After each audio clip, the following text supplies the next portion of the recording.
আপনি কি জানেন, একসময় এমন এক সভ্যতা ছিল যারা দেবতাদের সাথে কথা বলার দাবি করত। প্রাচীন গ্রিকরা বিশ্বাস করত পাহাড়ের চূড়ায় দেবতারা মানুষের ভাগ্য লিখে দেয়। তাদের শহর ছিল সৌন্দর্যে ভরা, কিন্তু ভেতরে লুকানো ছিল ক্ষমতার ভয়ঙ্কর লড়াই। দর্শন, বিজ্ঞান, নাটক সবকিছুর জন্ম হয়েছিল এই রহস্যময় সভ্যতায়।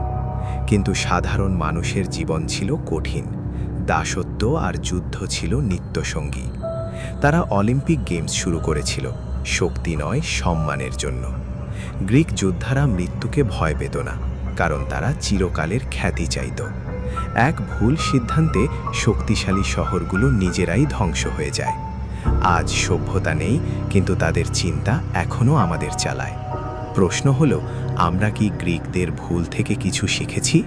ভিডিওটি ভালো লাগলে চ্যানেলটি সাবস্ক্রাইব করতে একদম ভুলবেন না।